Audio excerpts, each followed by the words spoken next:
Good evening, everybody. It is the Dead Time Radio program. This is episode 13. This is a special episode because this is our season finale for season 1. So before we go crazy with a whole bunch of stuff, I want to let everybody know this is a special 2-hour episode because we're going to talk about other stuff other than weird shit. And I think you're going to have fun with us tonight. How are you tonight, Dawn? I'm great. Yeah? Yeah. Did you do anything exciting this week? No, but remember that ghost that I told you was in the house? Yeah. It's a kid, so it's been acting up. So Nice. No, not nice. Now you have 2 kids in the house. Well, yes. It's very, very spooky. My candles are still straight in my room, so I don't think that was a ghost. I think you sent it home with me when you gave Finley the computer. I don't. It's attached to the fucking computer, and I doubt you're haunting my house. I'm not sent your haunting minions anything. over, and they're terrifying my family. Don't listen to her. She's lying. It's not true. So I have to set up a schedule where I sage every 2 weeks. Done. Can you believe we have done 13 episodes? No, it's amazing. We're having so much fun. It just flies. It's incredible. And thank you guys for listening. We appreciate all your feedback when we see you. We would not be here if it was not for you. So I want to thank you very much from the bottom of my heart. So. Absolutely. And those of you that have been bugged to death at work by us talking about our show, we appreciate you actually checking us out. Yes. And we want to really, really thank you because I think some of you guys sent some words out to some people because we've been getting a lot of downloads, and that's awesome. Yes. In fact, before we get crazy, I want to read something, Dawn. Okay. Somebody sent us an email. Thank you for sending an email. Yay! And this is Katie from Georgia. Yes. So on our near-death experience podcast, we were talking about one story about a person who miraculously cured themselves after their near-death experience they had cancer. So her question is, so on the NDE podcast, where the people with cancer were miraculously cured after their deaths, what do you think of the fact their bodies were dead for at least a certain amount of time? So no metabolic changes were occurring anymore, right? Because cancer cells are hyper-metabolic, which is why we can see them on PET scans. What if the lack of oxygenated blood, even for a limited time, was enough to kill the cancer cells? Wow. That's a good one. What if this is a possible cancer treatment? They stopped the heart for open heart surgeries, so... Yeah, that's a great... Oh, my goodness. Freaking awesome. Thank you. Awesome question. You've cured cancer. Right? Katie, thank you. You've cured cancer. Katie rocks. We like Katie. She always sends funny messages. Thank you, Katie. So that's something to ponder for sure. So Another thing I wanted to let everybody know, I'm going to give you a little, quick little, what is the words I'm looking for? I can't think of the words I'm looking for. I'm going to give you a little update of what we're going to be doing in the next season. Got a lot of ideas. I think you're going to enjoy it. First of all, as soon as I can find it, we have a phone number. Yes. And this phone number will allow you to call us and leave messages. And our number is 843-492-7966. Write that down. 843-492-7966. So that's awesome. The message thing only leaves like a 2-minute. You only have like a 2-minute thing on the message. So if you have a long story, find a pause after 2 minutes and just call back and keep leaving messages. Yeah. If you send us voicemail messages, we will play them on the radio show so everyone can hear them. Yeah.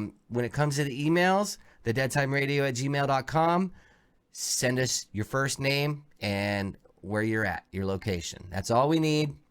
Ask anything you want, any questions.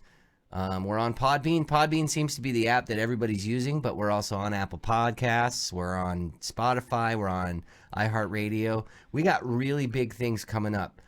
Yeah.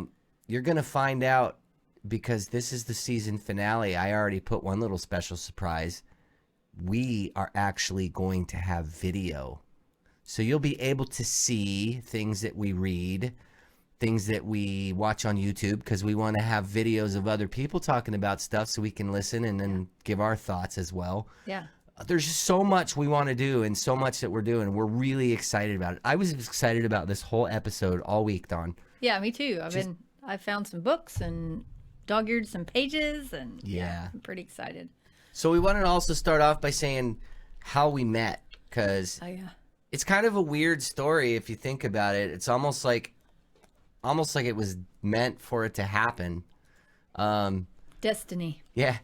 Dawn and I work in the same place, which I'm sure you've heard that before. She got hired about a month before I did. Yes. I was coming off of a travel assignment and decided to move to South Carolina because it was my second favorite place I've ever lived growing up.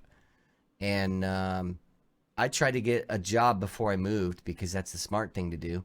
And I got hired before my assignment was up. So as soon as it was up, I got down here and started my job here. And just out of the blue, one night she talked about how she wanted to do a podcast. It was one of her dreams to do a podcast. She thought it would be really awesome and really fun. And I told her, hey, I got lots of cool equipment.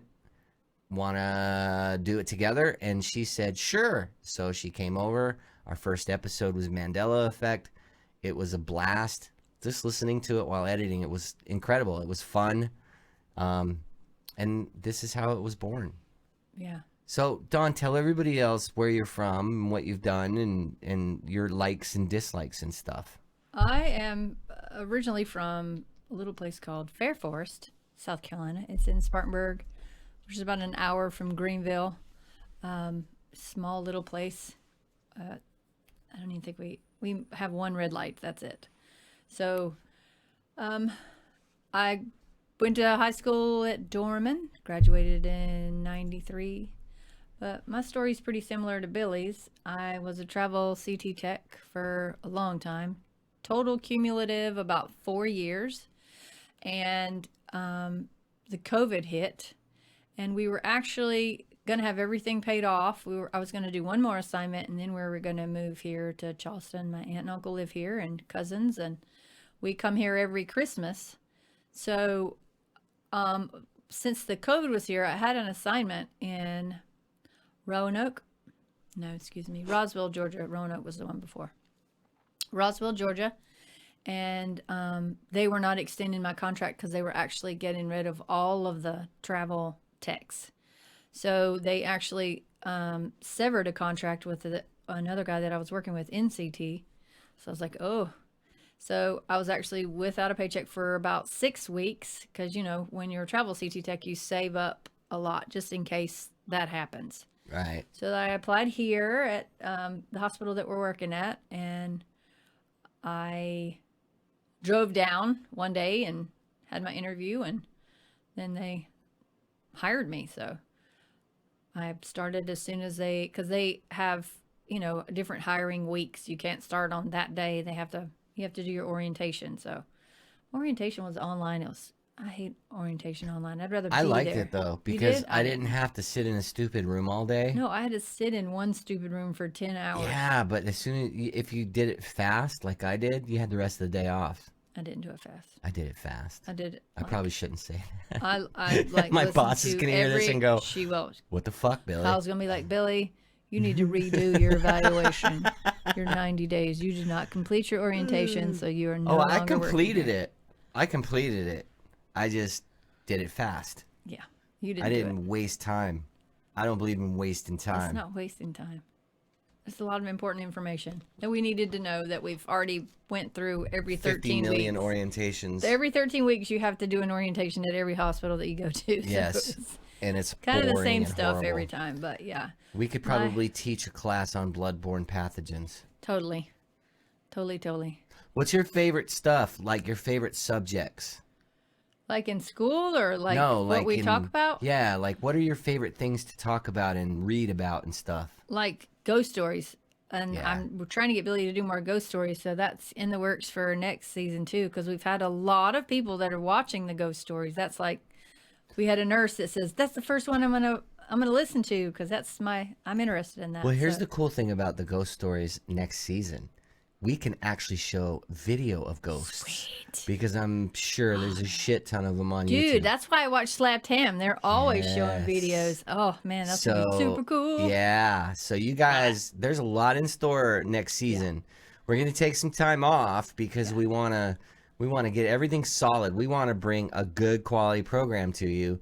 And we got other things in the works. We're looking at maybe those that want to become a patron and you know, donate and stuff like that. You're going to get stuff for it. You're not just going to get a, hey, thanks for your money. No. We're going to get t-shirts and things made so you can have them. You can sport our swag. Yes. And let everybody know the coolest program that you listen to. What else we got going on? Well, we had talked about the money that you donate for on Patreon. We're planning on going to a podcast conference. Yeah. So we're saving up money to do that, and that is in October. So we're super excited about that. But with our Patreons, you will have the monetization as to how much money you give. You get a t-shirt. And then with the second monetization, I will actually do a 30-minute tarot reading for you and a t-shirt. And then there's one up a little bit higher is an hour tarot reading and then a t-shirt. So we have a bunch of different stuff that's in the works. Yeah, right and that'll be cool because your tarot reading will be recorded, so everyone can hear it, unless you don't want that, which that's is an fine. option. Yeah, but it'll be cool, man. Yes. So those are some of the cool ideas we had. Don't forget, if you're using podcasts, there's a button up there that says "Become a Patron." Yes. If you want to donate, we're just asking. You don't have to. Everything's free still.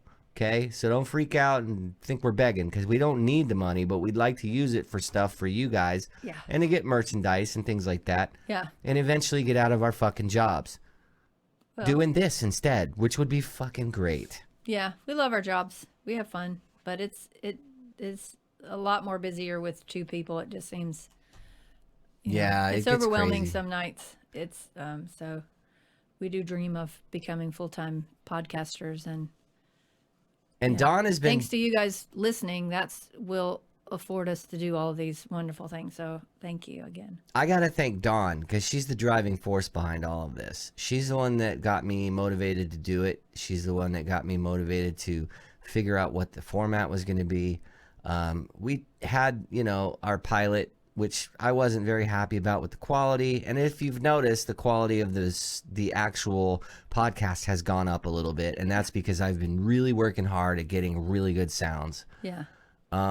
He's been up since 4 a.m. today, just figuring all the dialed that shit in though. Ins and out of everything. Yeah. That's right. I just come and sit and look pretty, and I do a little bit of research, and that's what I do. So I like it. Yeah. And, we can't do this without you guys listening, and we appreciate that more than you know. Yeah. So this episode's for you guys. We figured you'd like to know a little bit about us and what we do and where we've, our favorite things to talk about. We're also going to do some other cool stuff. We're going to start off right now. Dawn found a really cool website while we were working this weekend, and it's a 39 creepy questions to get to know someone's dark side. That just sounds cool. So she's gonna read the questions and then we're gonna answer them. She'll ask me and then she'll answer the question as well. So you want to go ahead and start off? Yeah. Okay. Would you rather know the date of your death or the cause of your death? I would say cause for me, because I don't really care when I die. I just don't want to die like some dumb way, like on the toilet. I was gonna say like Elvis. Yeah, or like having a heart attack because I beat off too hard or something. Then you could die every day. Right. In the shower. And then I'd be worried, like when they bring me to the corner, I'd get one of those creepy ones because I'd still have a chub. And he might do some shit to me. Stupid. No. I'm just saying it could happen. Like, we're gonna save this as a specimen. Put this in a jar. Look at that. Right? No. Well, originally I said date of your death because if you know the day that you're going to die, you just be like, okay, I'm staying in bed. But with what Billy was saying about the cause of your death, if you know the cause of your death, you would just never do that But then in that aspect, as to what we were talking about when I do a reading for people, you've changed it. You've changed your death. So your death date is still the same day, but then the cause of your death is changed because you're not going to do that anymore. So I'm not really sure. I think maybe the date. I think I'm going to stick with the date of your death.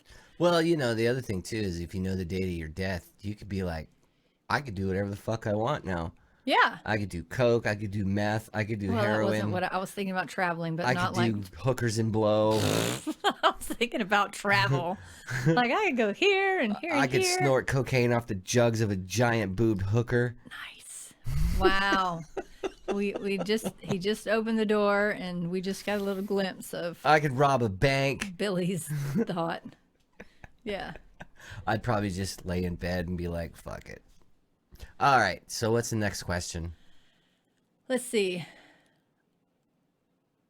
What is the most disturbing thought that's ever run through your head during sex? Please don't fart. Please don't fart. And that goes both ways, me or her. Just don't do it, please. Okay, that is a very disturbing thought. But I don't know if they're talking about. What about disturbing. you, Dawn? I don't know. You're I guess kind it of would be nerdy. the You're probably same. thinking about like, what if can stars mate like Yes, this? that's what I'm thinking. Fucking I'm totally nerd. going. I have to keep my card valid. We've talked about this. Dork. I have to keep my nerd card valid. If there were space whales, how would they mate? If I hold my breath, will I pass out? Right. Will my orgasm last longer if I hold my breath? If I tried to astrally project while having sex, would my soul come back to my body or would it be forever lost? Would I still have a good orgasm? Could I make it last on different Right. dimensions? Exactly. So if I astral project, can I have an orgasm here in this life, and can I also be having an Right. orgasm Would I feel it on the on astral Mars? plane? Yes. Yes, Exactly. that's the more. Yes, that's not that I say I'm not worried about farting, but yeah, both of those things. Okay, do you like the taste of blood? Yes. Does that make me creepy? Yeah, sorta, but these are honest questions that we're asking no one but you and I. taste of blood, Dawn. It's not bad, like just a little bit, like when you bite your lip, because or if you cut your hand, you usually stick it straight in your mouth, and you're like, oh, and then so I don't mind the taste of blood, but not if you have a full-on nosebleed and it's running down the back of your throat. That is not a good taste of blood. Post-nasal blood drip. Yes. Yeah, that's always fun. Post-nasalage. That's always fun. No, and then you vomit it all up, and it looks like a murder scene. It's not good times. Okay, I'm going to read the next one. Okay. Would you rather bleed out or be set on fire? I'd say bleed out because you are going to pass out before you die. Being feel the set same on way. fire, like I have third-degree burns on my arm because I had a candle that had the paper around it, and the flame was starting to catch the paper. It had burned down past. The paper was basically holding the wax in. So I was trying to carry it to the bathroom to be able to pour out the wax. So what happened was it caught my arm on fire. So it was like the worst pain until it got to 3rd degree, and then you don't feel anything, and that's not good either. So I don't have any freckles where my arm caught on fire. Trust me, she has lots of freckles too. That's like the one spot, no freckles. That's the one spot, yeah. All right. So I'd say I'd rather bleed out than be set on fire. I feel the same way. I would rather bleed out because eventually you'll just go to sleep and then you'll just never wake up. Right. Although, I don't know. I had an artery cut on my wrist from my psycho brother when I was a kid. Jesus. Love my brother. He's just crazy. What? And Fuck. it actually hurt. Like when the blood came out. It hurt? It hurt. Like What, like the pressure of it? Yeah, or? the pulsation of like when an artery gets cut. Wow. It hurt. It like had a little bit of a sting to it. Ew. So, I mean, it probably wouldn't hurt so much if it was like venous blood. Because So venous the blood just kind arterial of blood- leaks out. Yeah. But arterial blood, that Squirts shit's out. squirting out. Yeah. But that means you're going to die faster. Probably. If you have arterial If you're going to do it here. Carotids. Get the carotids. Get bilateral carotids. But then you'd be like the other guy that we talked about, where you can see his trachea breathing. Ugh. Okay. That was gross. That was totally gross. Ew. Blech. If you were trapped on an island, would you rather resort to cannibalism or die of starvation? Oh. Well, you said you'd eat someone's ass. I don't know. I don't know. As in, like, their ham hocks or their tongue butts. punch the fart box? Because there's more than one way to eat an ass.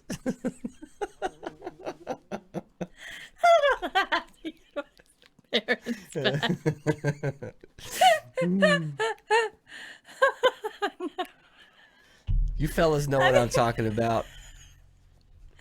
No. I don't know. I think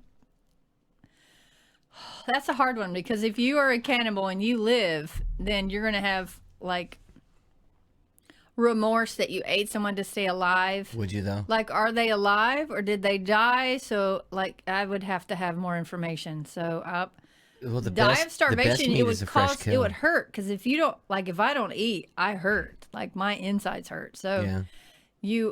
Cannibalism is, you're just saving yourself, so it's selfish. So I have a hard time with this one. I would probably, I don't know, I would probably start to die of starvation, and then if I got too hungry, then I would eat your face. So Well, didn't you see that movie about the Peruvian football team that crashed up in the Andes Mountains? No. And they had to resort to cannibalism. No. They ate like the friends that died. And So it was they like, gave well, the their Donner life for Party you. was the same way, going through Donner Pass. Yeah, I did hear that on a podcast. Yeah, they became cannibals. Hey, man, you got to do what you got to do. Yeah, self-preservation, I guess. Yep. If they're already dead, they're donating their body to science, which That's right. is your stomach, I guess. If you, But do you get sick on that? We were just talking about getting sick on blood. Do you get sick if you're eating human flesh? Because I've heard that if you eat human flesh, then you get sick. But either I way, think it you're depends on how you cook it. really. Yeah. I don't know. I've never had it. I've never had it, Dawn. Hannibal Lecter says the brain is the best, but I don't know. I don't even eat cow brain because that's just disgusting. Yeah, I've never tried it. My dad had cow brains and eggs a lot. I of don't mornings. eat filter organs and I doesn't don't smell eat good. brains. You don't eat filter organs? No, so I don't eat livers. Okay, so you don't bleed once a month. So when you need the iron, I crave filter organs, I guess, Oof. which is high in iron. So I like. I'd rather chicken chew livers. on fucking iron rebar. I don't think you're That's gonna high get in your iron. iron from iron chewing on iron rebar. Fuck that. I think you'd rather have chicken livers with some ketchup. No, fried that's, up really crispy. That sounds horrid. It's delicious. Yuck. Or some liver and onions. Yeah. Ugh. You just named two things that I would probably barf if I So put it in my I would mouth. have my choice of liver. See, there you go. You would be able, if we were cannibals you and could we eat were the the only ass. two survivors, I would eat the ass and you can eat the livers. There's only one, by the way. How many Well, livers are we? if there's one multiple dead people. Okay, we're just talking about. I haven't thinking we're talking about one. You're talking No. about. I'm talking like a plane crash. Okay, you're trapped on an island. It doesn't say plane crash. Well, I'm just, in my mind, my island, this is what it looks like. Okay. Okay? It's got more than me one and person. one hot chick survive, and everyone else is dead. What if it's the ugly chick? I just said hot chick. No. That's not going to be. And I will make her gourmet meals out of other humans. And she will fall in love with me. And she will like, Billy, you are the best gourmet chef ever. I love this toe. Nice. It's like juicy and Hamburger toe. delicious. Oh, I got hamburger toe blood on me this weekend. Right? Ew, that was so It nasty. was so nasty. All right. So if someone you loved committed a gruesome murder, would you help them cover it up? I think yes, but I'd have to have more information. Like, was it in a, was somebody cheating on you? Like, I need more information. So I would say yes, but I need more information so that I would make a better decision. But if you like something happened to my son, say somebody he's riding his bike, somebody hits him with a car, my husband murders that person, then yes, I wouldn't say a word because I think that's justified. So in my mind, that would be one of the reasons. Right. If you hurt anybody Don't in my fuck family with or the any of my family. animals, you're done. Yeah. So. I'm the same way. It would depend on why you killed them. Then I would help you. But if it was just like, I don't know, man, I was just walking down the street and I just wanted to stab this motherfucker in the neck 50 times. No. Can you help me hide the body? You're on Be the like, no, dude, I can't help you with that. Sorry. No, I'm a little busy. No, I don't want to see the inside I gotta of go a make jail some cell. pretzels. I gotta go make some pound cake. Would you rather see the ghost of a stranger or of someone that you love? I see the ghosts of strangers all the time, so I would like to see someone that I love because I have not seen my dad yet. He comes to me in dreams, but I have not seen him, seen him. So I would say someone that I love. What would you say? I would say I don't ever get to see ghosts, so any ghost would be all right with me.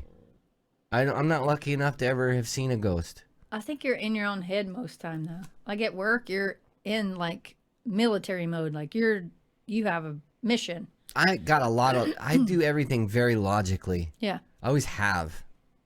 Yeah. So I feel things come in different in my filter. I don't. yeah. Yeah.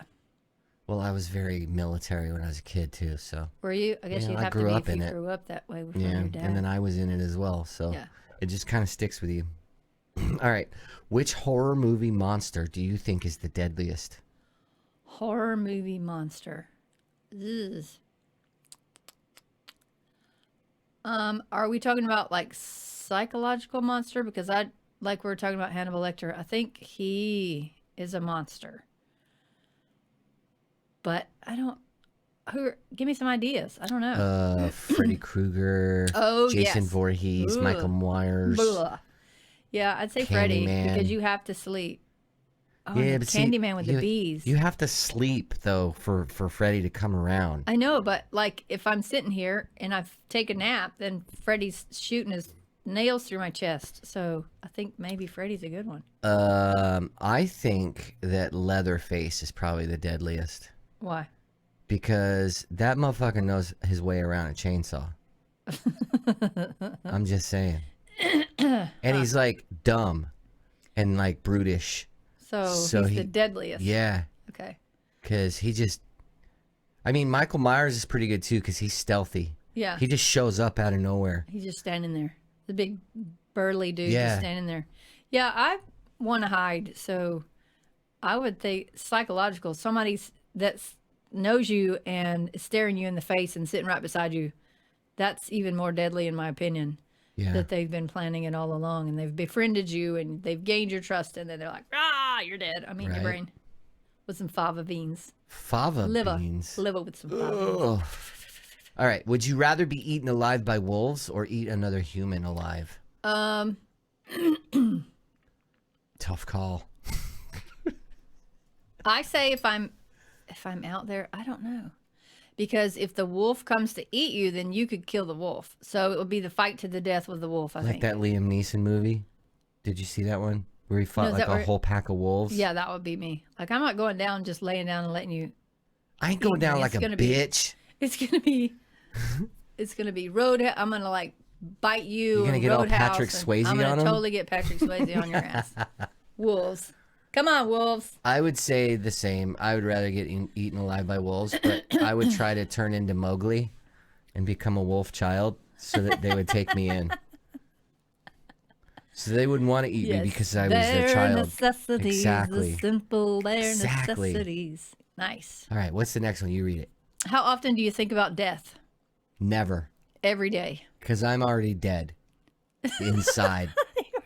Dead. I am. Okay, I'm we're dead trying inside. to change that. We're trying to change that. We're trying to get Billy positive. No, I think about it every day. And when you have, I have a husband and a child that I would die for, so you think about death every day because you're thinking about, I have too much to lose right now. I don't want to die. So, plus you've prepared. You have your life insurance policy. I mean, it's just, I think about it every day. I mean, And you wake up and you think to be here. So you're thinking about death because you were given another day. So therefore you wake up in the morning, you're thinking about death because you didn't die the night before. So the only way that I'm thinking about death is I'm fucking like preparing for the day that the giant asteroid comes and kills all of humanity, because then it'll be a good day. Okay, this is why I need video, because I just gave the look like, no. Oh, yeah. No. Go ahead. What's the next one? Ooh, if you were a necrophiliac, which celebrity would you want to dig up? Ew. That's a tough one. Okay, we got to say what necrophiliac is, because some people may not know what necrophiliac. A necrophiliac is somebody who has an obsession with having sex with corpses. Dead people. So which celebrity would you want to dig up? Good Somebody God. that's already died then. So it has to be, which I mean, pretty much everyone that we grew up with is pretty much died Carrie off, Fisher. You know. Carrie Fisher. Okay, she's Princess Leia? Yes. I gotcha. And that was my first crush. Yeah, so that makes sense for you. Yes, absolutely. Carrie, I'm coming for you. Let me let's get my say- shovel, baby. We're I'd gonna say take it. James Dean. James Dean. Yes. Was that one of your first crushes? I had his poster well, not one of my first crushes, but Jimmy I did have his Dean. posters all over my wall. He had those long legs and smoked cigarettes and had on that white t-shirt. He was just beautiful. So I'd say James Dean. Interesting. Yeah. What's the most disturbing song someone could play while having sex? I love you, you love me. I was thinking It's a Small World After All. That would give me a complex, I think. I will tell you the song that I can't listen to for like I wasn't able to listen to it for years, and that was the song "Beds Are Burning" by Midnight Good Oil. one. See if we Do you know why? We could just play the little I lost snippet. my virginity to that song. What? And I actually lost my virginity to that whole CD, and I just put it on repeat. So I heard those songs all fucking night. So it was a night. Your loss of virginity was a nightmare. Yeah, of course, it was a terrible nightmare. It really was. Because the girl that I had lost my virginity to, I found out was a little bit of a loosey-goosey around Is this town. the ant lady? No. Okay, this is not the ant lady. Okay, No, this this is was way back. So, I mean, and I was already nervous because it was my first time, and So you want to have an experience your first time with someone that knows what my they're experience doing. sucked ass. Well, that knows what they're doing. So No, you're not, she didn't know like, what she was doing bumping either. around. Oh, It was like basically like question number 13 that you just asked. It was like me being a necrophiliac. She just fucking laid don't there. lay there dead. No. She just laid there, and I was like a 2-pump chump. So, Oh no. and I spent like 90% of the time doing the stuff, getting the moves going. It was just horrible. Two It was pump just chump. We're gonna bad. that's gonna be on a T-shirt. 2-pump chump. Don't be a 2-pump chump. I'd say the Barney's any children's song Yeah. that you hear looped in your car. So yeah, I do say sometimes I do get a boner when I hear Beds Are Burning, though. I bet you do. How can we dance when our birth is turning? All right. What's the next one? That's your burned alive one. That was the burned Right. alive question. That's why you don't want to be burned alive. Probably not. Let's see. Oh, did you roll up? Okay, I gotta find out where we are now. See? Right there. Would you ever stay the night in an abandoned house that everyone claims is haunted? Okay, let me pause here. This is what we're gonna do for our Patreon. So we're gonna actually make some episodes that our Patreons will be able to see. So this is one of the ones that we want to do is stay in an abandoned house here in Charleston, because they're everywhere. So we're gonna stay, or a room like a hotel, or they claim that the hotel room is Abso-fucking-lutely. haunted. So this answer is yes, and you guys will be able to see it. This is an absolutely, positively, it's fucking happening. When? We happening. don't know yet, but it's happening. Yep. So we're gonna and then we're gonna show you video. We're gonna be like one of those ghost hunter shows or the snippets and EMFs and all the things. They're going to do all the things. Yeah. Yeah. What would you do to defend yourself if someone broke into your house? I have multiple things that I could do. I have a firearm on my nightstand. I have a firearm in other places. I have my rifle, and I have my swords on the wall. So, whichever one is the closest, someone's either getting shot or stabbed. That's just the way it goes. So there's a machete at the top of the bed. So I'd just grab the machete, and then I would ninja walk up, because I already scare the crap out of people because they say that I'm a ninja. They don't hear me coming. So then I would probably do like with those shinobi swords where I would like shing, and then they would still be standing there. Be like, and then Kill it'd Bill. be like slide off the top, and you're like, yeah, bitch, break into my house. Tell your friends. Oh, that's funny as shit. The machete is not that sharp, but that's the way I imagine it in my head. So, machete. Machete. Machete. That was a good movie. I love that guy. Awesome. Did you see the second movie?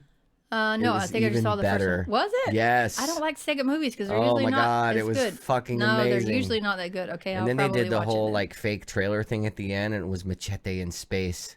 No. Yes. It was amazing. I'm gonna have to watch it now. Yes. I don't like second movies, so I just don't even Well, give they're them a chance. hilarious. They're The whole thing was hilarious. The first movie and the second one is just, oh my God, you're gonna love it. You have to watch it. Oh, I'm totally going to. That's on the list now. If there was a zombie apocalypse, which one of your friends would die first? Whichever one can not run faster than me with a broken knee.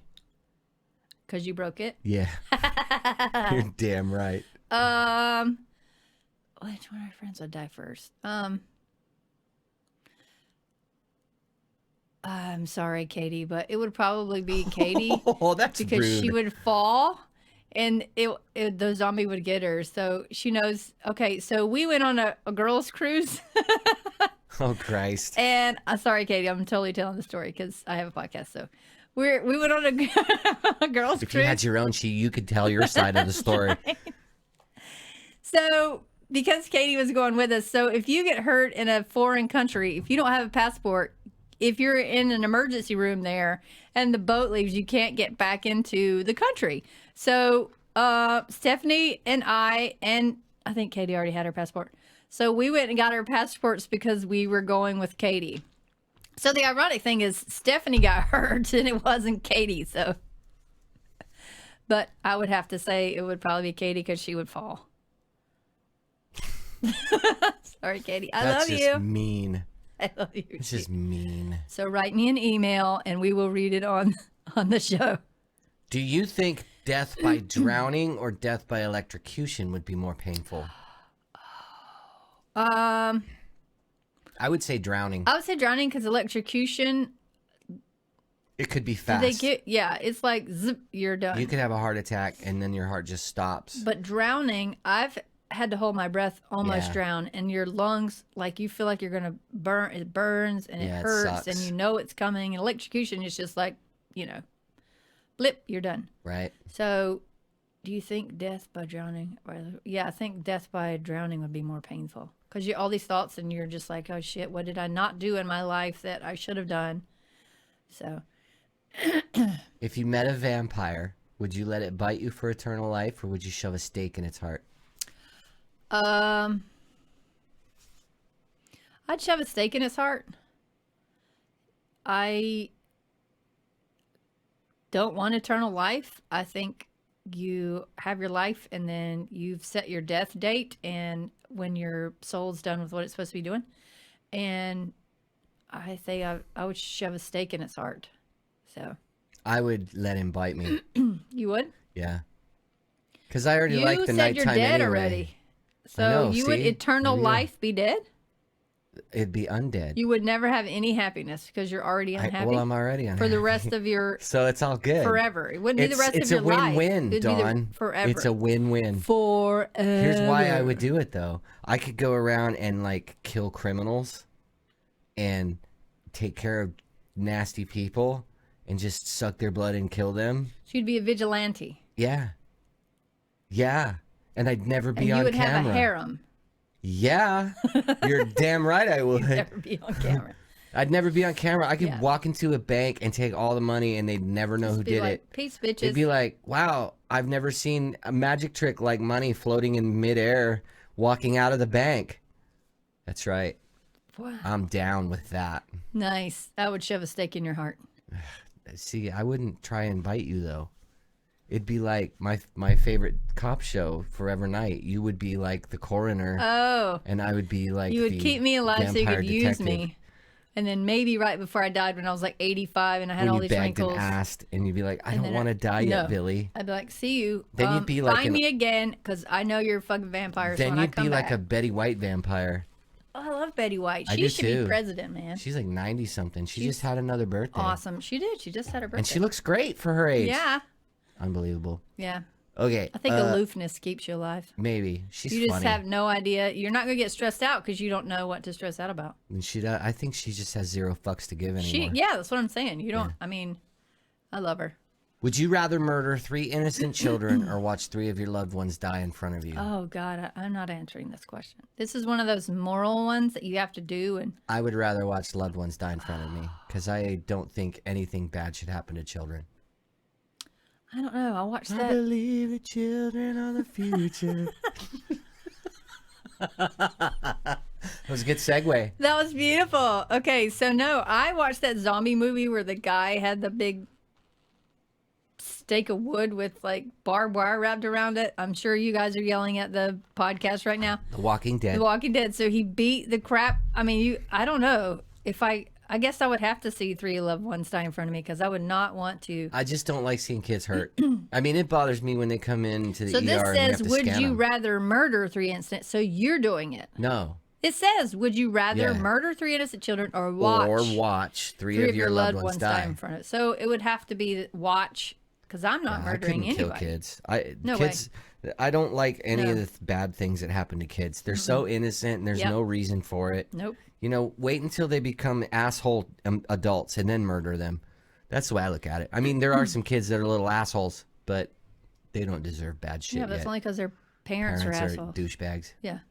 They're trying to get attention because their parents aren't giving them attention because their parents are assholes. All right. Usually. You read the next ones.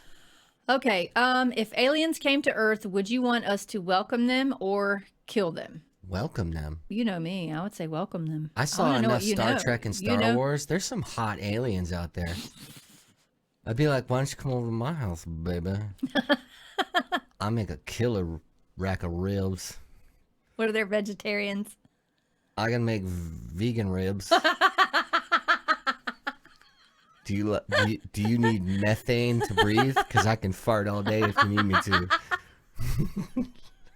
Yes, you could. You could totally breathe life into them. That's right. You totally could.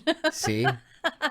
Always thinking, Dawn. Always God, you've totally thought this. No, I would welcome them. I want to know what they know. And I think that's why we have all the technology that we've had. Because even TV is only like 100 years old.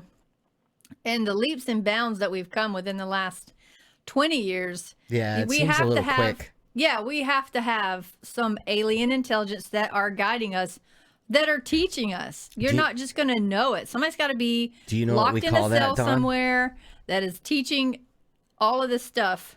What do you call that? Do you know what we call that? What? Foreshadowing. That will be an episode. Ooh. Okay. Just saying. Yes, I'd say welcome them. Okay. Here's a question for you, Billy. If there's a hell, do you think you're going there? Dawn, let me explain something to you. Not only am I going, but I'm driving the fucking bus. There's a bus. There's a bus. Driven by me. And there's going to be some fucking awesome heavy metal music the whole way down. Because me and Lucy, we're tight. We're like this. He's here. I'm here. I thought you were pagan. I am pagan, but that doesn't mean I can't hang out with Lucifer. I know, but it's a question. It's like your mythical world. Is there a hell? And do you think you're going? So are you driving the bus there to see what's happening and then driving back? Vikings have hell too, you know. In fact, hell is the name of the person who runs it. And it's a female. We're friends. Are you now? Nice. That's a beautiful story. That's why. Is she naked and topless? Of course she is. All women in my brain are naked and topless. Okay. What's the meanest thing that you ever hoped happened to someone? That they slid under a gas truck and tasted their own blood. Jesus Christ on a cracker. That's vivid. When you should write books. I actually got that from Andrew Dice Clay. Oh, is that what he Yeah, said? he said that one time in a stand-up thing. He said something like, "I hope you slide under a gas truck and taste your own fucking blood." It was funny as shit. Andrew Dice Fucking Clay. love Andrew Dice Clay. I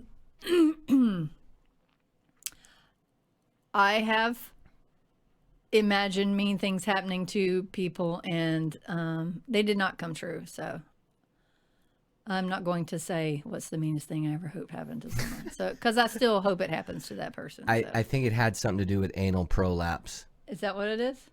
My dream is anal prolapse. That they had an anal prolapse and then bled to death in their underwear. Wow. Am I close?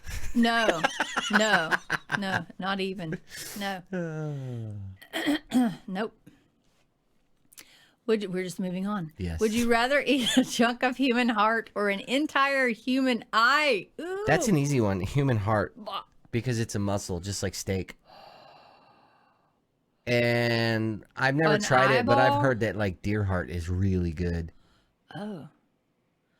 So if it's anything like deer heart. I think heart too, because I'm just imagining a human eye, because I know that's where they take your fluid out of your eye to see if you have any drugs in your system or whatever.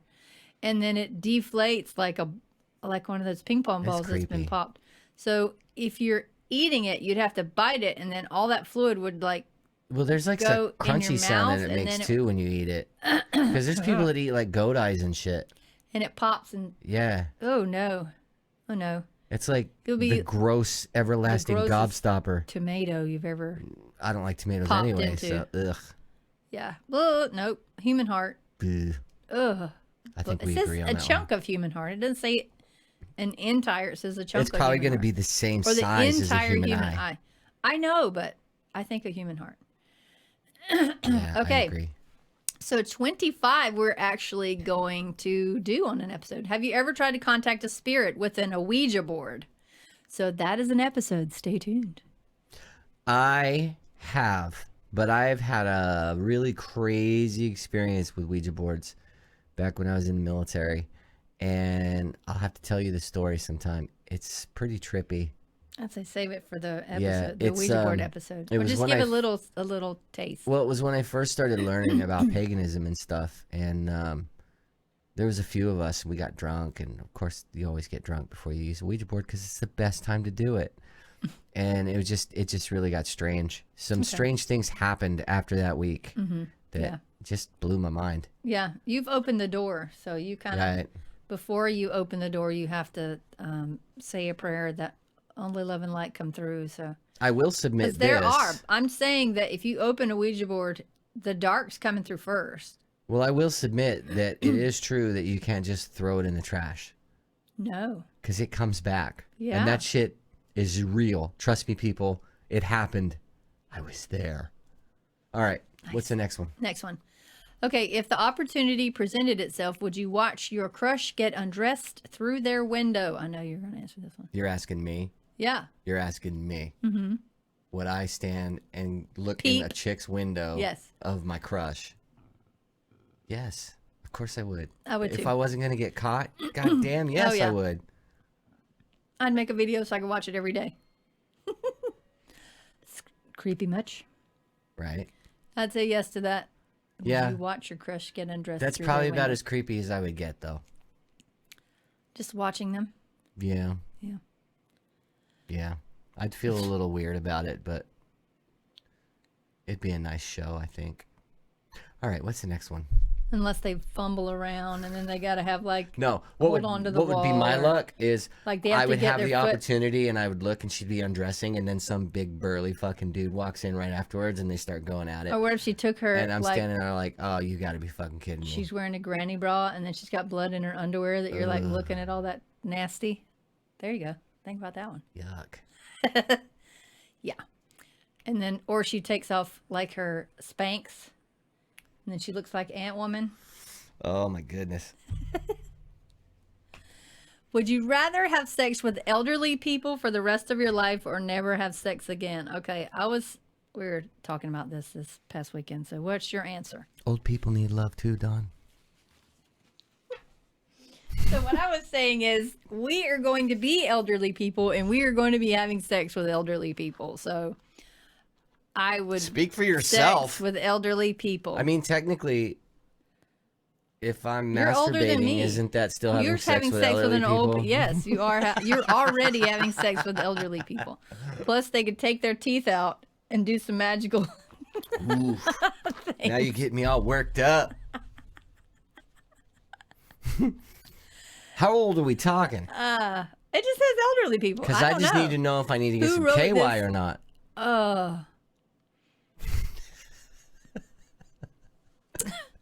Might be a little desiccated. It might be cremains floating around. Yeah. Oh no. Okay, I lost my place. Have you ever masturbated while someone else was in the room with you? Yes. Yeah, me too. Yeah, yes, we're just going to say yes and leave that one there. Have you ever had the urge to jump in front of a car? Every goddamn day. Yeah, because that was when I was a lot younger, to see if I could jump out of the way of the car, like jump in front of the car and then jump out of the way of the car.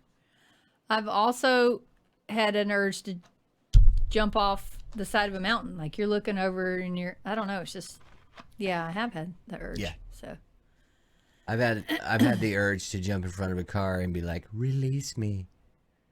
But then you flip over the top of it and then you break your wrist. And then I think, nah, I better stick around. Yeah. I'm going to go someone might miss me. There's an ice cream store there. Let's just go over to get some ice cream. If you witnessed a murder, would you go to the cops or keep your mouth shut? I would say keep my mouth shut because we lived in Alhambra, California, and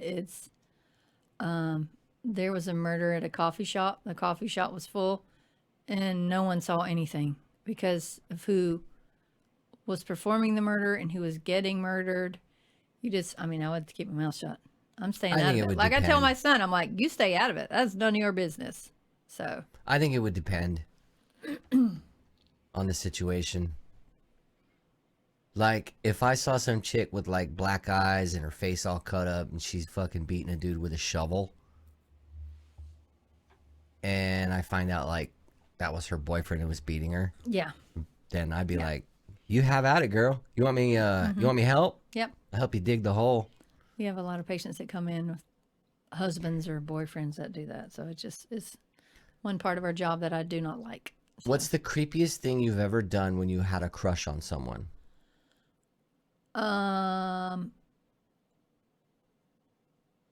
Back in the day, making a mixtape. That's not creepy. It is. I'm playing music that I like. I don't know what they like. I don't even know this person. Well, if you have a crush on them, I'm sure you know a little bit about them. Just that they're hot. Well. I'm like a mega nerd, so that's the creepiest thing I've ever done. The creepiest thing I've ever done, and I don't know why it's considered creepy, but it's because, like, I am. It's all logic with me. It's like cut and dry. I'm very direct on a lot of things. Yeah. And mine was finding out a piece of information about them and then sharing it with them. And they were like, where'd you fucking find that out? You were blackmailing them. No. Like good information. Like, I saw a picture of them with a guitar, so I was like, hey, do you still play guitar? And they're like, how the fuck did you know that? It's like, if you got a fucking Facebook page and your picture is there, and I just look at your name and you pop up, and that's the first picture I see, that's not really fucking creepy. You have a public page. So, yeah. So stalking is illegal. But I wasn't stalking. But you're Facebook stalking. How is that stalking, though? I'm just, like, looking at pictures. Okay, I hear you. I mean, I hear your rationale. I'm not sending fucking creepy emails and shit to them. I'm just trying to get to know them, see what they like to do, that stuff like that. I don't know. Okay, that's a good one. I don't know. If you guys think it's creepy, sorry. I'm not trying to be creepy. I'm just trying to get to know you. No, I'm sure a lot of people have done that. Yeah. All right, you read the next one. Have you ever had a dream about dying? Yes, I think it was a past life experience because I have it a lot, and I hit the ground and I float above my body, and yeah, I have the same dream. I don't think I've ever had a dream about dying, but I've had dreams about almost dying. Never actually dying. But I've also had dreams like where I'm in like war and I got my rifle and I'm trying to pull the trigger and nothing's coming out. Oh God. And I'm like surrounded by the enemy and I'm like, oh my God, what am I going to do? And I can't find any rifle that as soon as I pick it up, it won't fire. Oh. And it's just weird. That sounds horrible. That's why they have bayonets on the end of some of them, because you don't have any more bullets. In my dreams, I didn't have any bayonet. Otherwise, I would have been like, samurai! Samurai! So, Nice. yeah. All right. Have you ever had a dream about killing someone? Yeah. I had a dream and that like it was like a recurring dream and I don't know why, but I had a dream that I killed somebody. Like I broke into this person's house and was like robbing stuff and then I killed them and then like I woke up feeling guilty. Oh. Like seriously guilty. And I was like, did it. I never really killed anybody. Mm-hmm. But I felt like, oh my God, they're going to find out and I feel really bad about it. It was just weird. It was a weird dream. A couple times I've had it. I have to say no. I've never, like in my dreams, like I've dreamt like watching the ID channel that I wanted to kill somebody, but like for real life, I never like wake up and you've dreamt that you killed someone. So well, if Billy says that the ID channel, every woman watches the ID channel planning someone's murder. So they're planning murders everywhere. If my answer, if that wasn't creepy enough, creepier than the whole Facebook thing, I don't know what to tell you guys. I look at things as very direct. So yeah, that's the way it is. And I'm a very honest person. I'm very like open. I'm not afraid to tell you the answer of a question, whether you like me or not.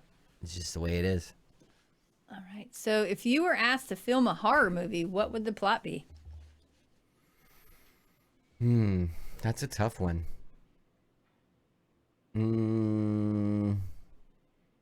Something with clowns in it, because I don't like clowns.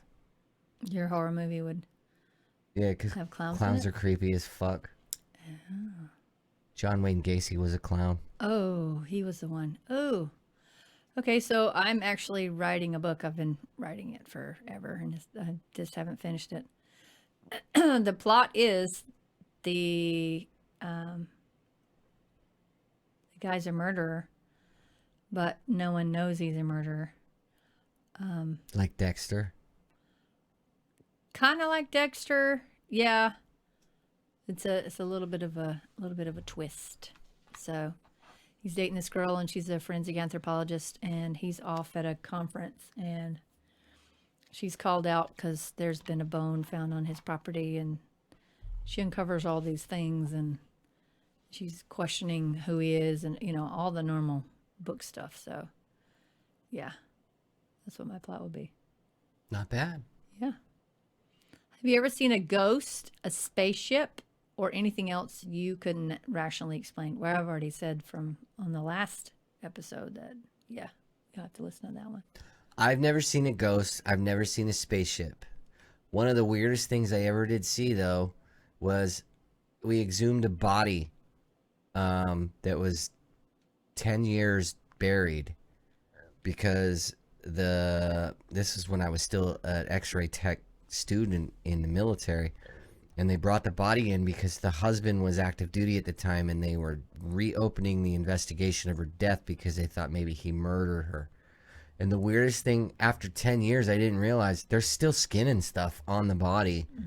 It was just fucking strange. The strangest thing I know that's like not exactly what the question is asking, but I just couldn't rationally explain how the skin could be so well preserved, and it was like the layers were peeling up like parchment. It was just strange. It was really cool. It's no longer ashes to ashes, dust to dust. The box that we purchased is sealed, right, airtight. There's no worms crawl in, worms crawl out, worms play pinochle on your snout. There's none of that. It's like I've never heard that before. Y'all write in. It's totally saying. So you're sealing it. So, I mean, you're going to be similar to where you are from when they put you in there. But 10 years, yeah, you're going to probably rot, but chances are you have formaldehyde on board and all the other stuff. So. Probably. But that does sound wicked. So yes, I've seen a ghost. Yes, I've seen a spaceship. And anything I couldn't rationally explain. Some of those videos where people and cars just show up out of nowhere and wreck, those I can't explain. Those would be like alternative world where they slip over into this world. Right. Then what about the people that are in the car? Do they know they're doing it, or is it just like they're locked in this world now? I just have a lot of questions about that. Did you ever see the video they show of this guy? It's the weirdest thing I've ever seen.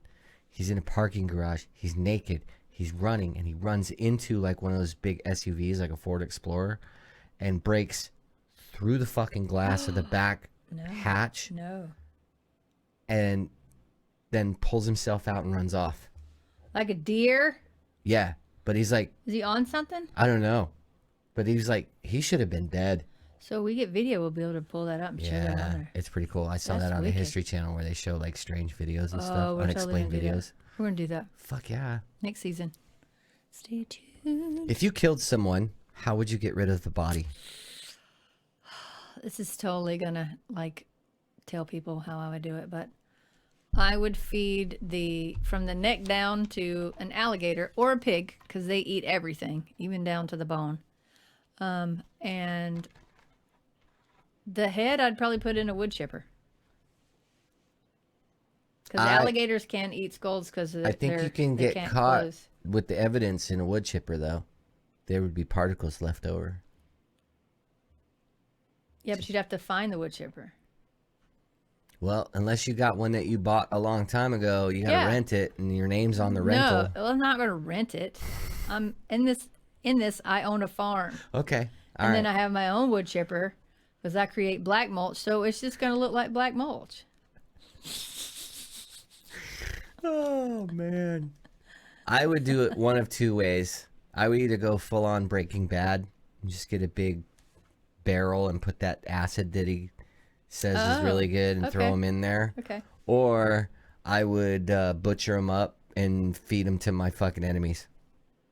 Ooh. Like that movie Motel Hell. You ever see that one? Is that what you're doing? Because you bring me food all the time. No, you're not my enemy. How do we know this? You're not my enemy. If you came back as a ghost, whose life would you make a living hell? Probably mine. Oh, no. My ex-husband, no doubt about it. It would be relentless. It would be every day, all the time, singing Henry VIII I Am like on Ghost. It's fucking, you are going to not sleep for the next 82 days and you're going to put a bullet in your mouth. That's it. Mine would be Nancy Pelosi. Why? Because I fucking hate that woman. What? I mean, what? You don't like her. Why would you spend that time? Because I would make her life a living hell. Oh, like I just said. Yeah. Okay.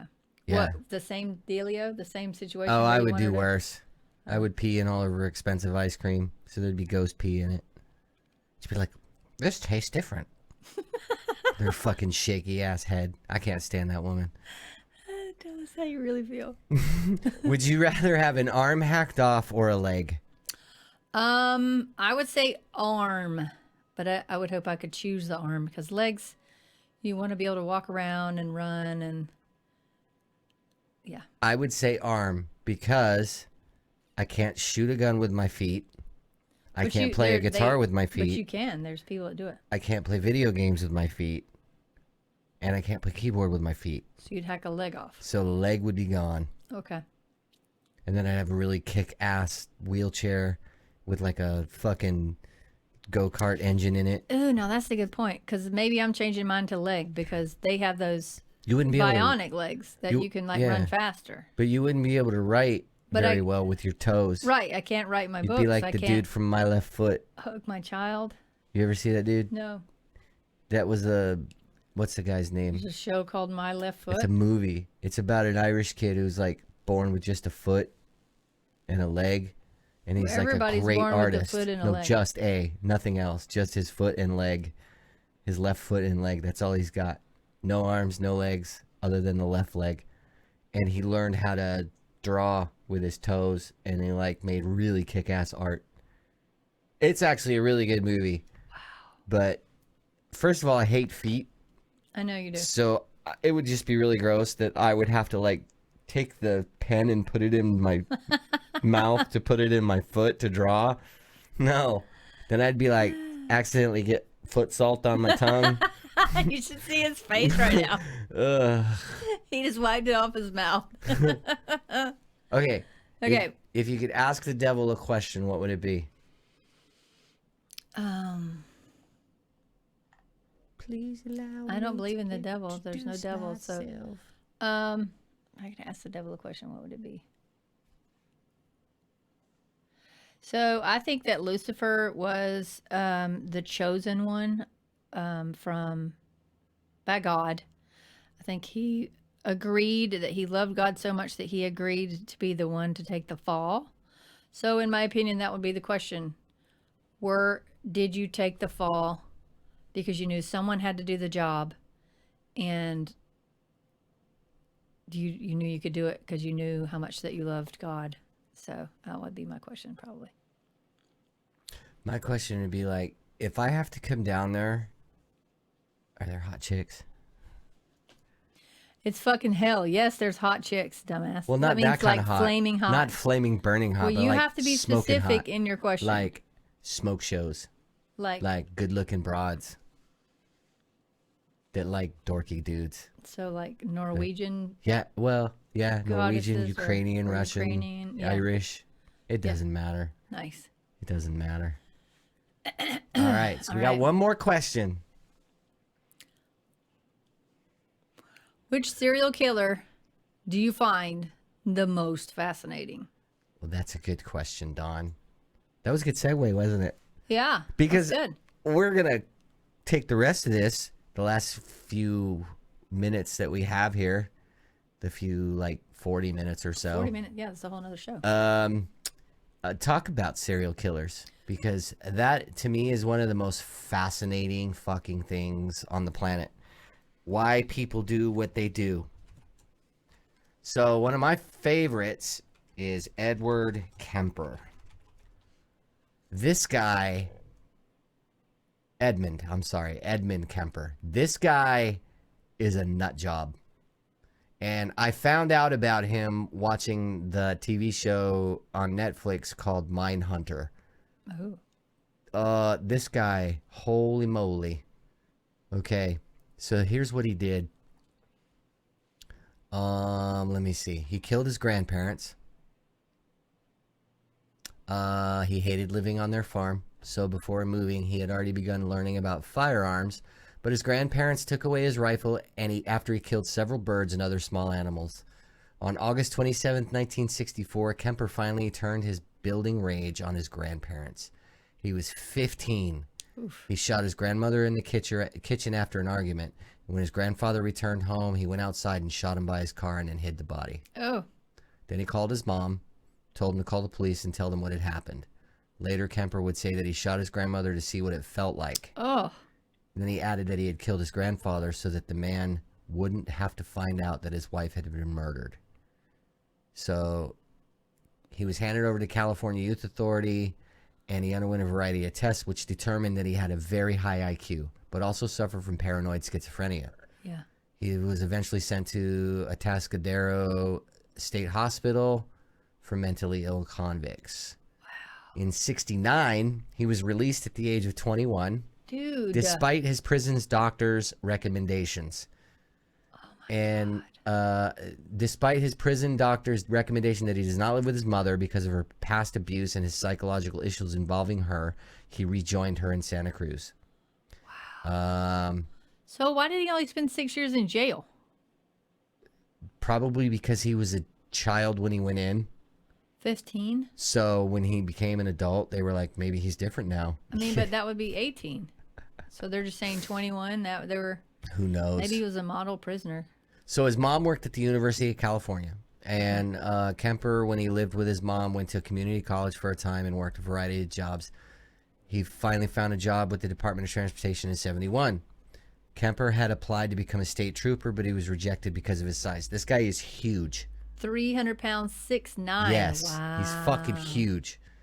And that led to his nickname, Big Ed. So you know the guy's a big dude. I mean, I didn't know that you had to be shorter. Like, why could you not be a state trooper? That would seem like he was like Herman Munster tall. I know, but you would want someone protecting you. That was that big. You're probably right. So that doesn't make sense. I didn't know there was a height or a weight. I didn't either. But there is like for pilots and stuff like that too. So who knows? So I don't understand why he wouldn't become a trooper because of his size. Even though he didn't get accepted, he did hang around some of the Santa Cruz police officers, and one of them gave him a training school badge and handcuffs, while another let him borrow a gun, according to whoever fights monsters. Why would you do that? Because they probably didn't know his past. And then he had a car that resembled a police cruiser. Couldn't get to become a state trooper. Well, they had to know his past. If he applied to be a cop, I'm sure they did a background check on him. I know, but that information isn't released. He was just a kid that was saying, I didn't get into it because I'm big. So that's probably why they gave it to him. Not that I'm, trying to side with him. I sound like one of those fucking ladies that want to marry him, but no. So he bought a car that looked like a police cruiser. Okay. Okay. And then he had been working for the highway department. He was hit by a car on his motorcycle. Ugh.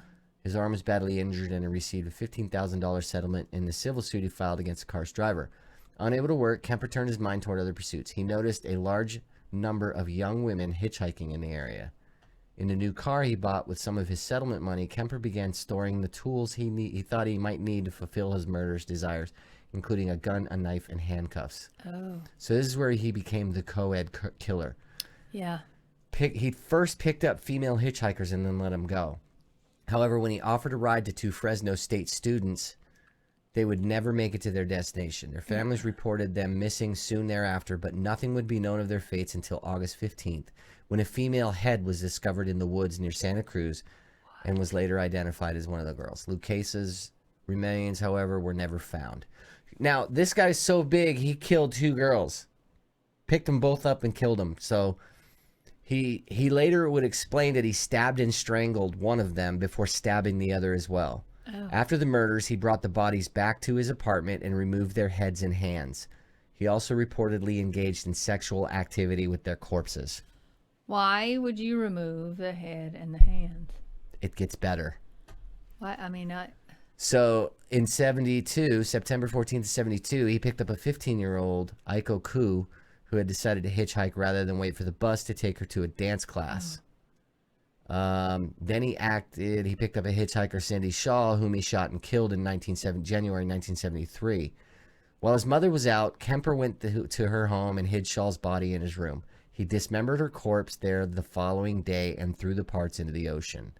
Several parts were later discovered when they washed up on shore. He buried her head in his mother's backyard. So we need to check his mother's backyard for the other person. It gets better. Okay. February 5th, 1973, he used a campus parking sticker his mother had given him to facilitate a double murder. He drove to the university where he offered a ride to 2 students. Shortly after picking them up, he shot the 2 young women, then drove past the campus security at the gates with the 2 mortally wounded women in his car. After the murders, Kemper decapitated his 2 victims and further dismembered the bodies, removed the bullets from their heads, and disposed of their parts in different locations. At the time of Kemper's murders, 2 other serial killers, John Lindley Fraser and Herbert Mullins, were also perpetuating their own crimes in that area, resulting in Santa Cruz receiving the ignominious nickname the murder capital of the world in the press. For Kemper's part, he was dubbed the co-ed killer and the co-ed butcher. In April of 1973, Kemper committed what would be his last 2 murders. On Good Friday, he went to his mother's home where the 2 had an unpleasant exchange. Kemper attacked his mother after she went to sleep, first striking her in the head with a hammer and then cutting her throat with a knife, as he had with his other victims. He then decapitated her, cut off her hands, but then also removed her larynx and put it down the garbage disposal. Wow. Okay, first, can we pause that in California at this time there were 3 serial killers? Yeah. What the hell was in the water? Dude, like, what California has had some cray-crays. What? After hiding his mother's body parts, Kemper called his mother's friend Sally Hallett and invited her over to the house. Kemper strangled Hallett shortly after she arrived and hid her body in a closet. Dude. Kemper fled the area the next day, driving east until he reached Pueblo, Colorado, where on April 23rd he made a call to the Santa Cruz police to confess his crimes. At first, they did not believe that the guy they knew as Big Ed was a killer, but during subsequent interrogations, he would lead them to all the evidence they needed to prove that he was, in fact, the infamous co-ed killer. Wow. This guy was cray-cray. And wow. I heard also, not only did he, kill his mom that way, but he had sex with her head. Dude. Yeah. So that's probably why he ground up her throat. Yeah. Because he was giving her a trach. Ejaculated into her mouth, down her throat. Maybe. So he decided to... I don't know. Well, that evidence was there. Yeah. So that is the most fascinating serial killer I've ever heard of. The guy was fucking nuts, dude. And the thing that's scary is he's got such a high IQ. Yeah. But a lot of them have very high IQs. Yeah, I so have that's read that. that's read the scary part. The books. All right. So what about you? Do you have one? I was supposed to do research. There was, I don't know. Google the killers, and I'll tell you which one. Well, there's a whole list of them right down here. Famous serial killers. Yeah.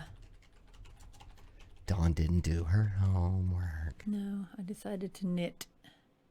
List and notable murderers: Jeffrey Dahmer, Elizabeth Bathory. I told you about her. I told you about her on the last episode. She was the Yeah. Israel Keyes, Rodney Alcala, of course, Charlie Manson, Ted Bundy is pretty fascinating. Oh, I do remember which one I told you.